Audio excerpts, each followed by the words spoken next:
We're going to look at rationalizing denominators, and it's this skill that we may have to come across in this particular unit.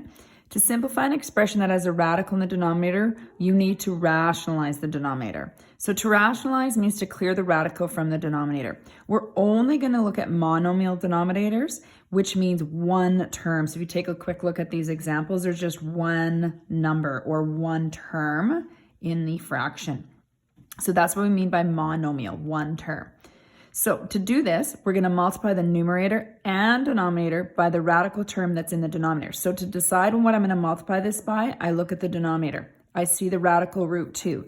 So I'm going to multiply both the numerator and the denominator by root 2. And the reason I can do this is anything divisible by itself is equivalent to 1. And 1 times anything doesn't change the value. So it's going to look different, but it is still equivalent. So when I do that, 1 times root 2 is just root 2. Root 2 times root 2 is the square root of 4, and we know the square root of 4 is 2, so it clears it off. Another way to look at this, rather than having to necessarily think of square root of 2 times square root of 2 and think of root 4, is root 2 times root 2 is also the same thing as saying root 2 squared. So what happens is this squared sign cancels out the radical, so you're just left with the 2. Let's look at example 2.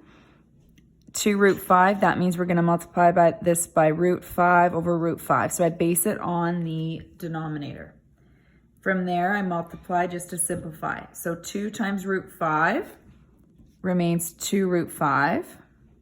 So this is a coefficient in front now. So that stays out front.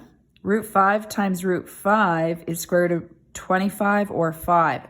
And again, really, when you're square rooting the same number here, it's just going to clear off that radical. Then I should check to see if it simplifies. 2 and 5, right, outside those coefficients, they do not simplify. So if I could simplify or reduce the fraction, I would.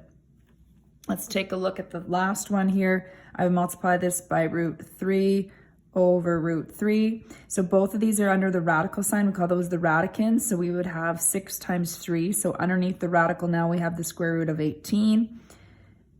Root 3 times root 3 clears off the radical and we get 3. Now we can simplify root 18.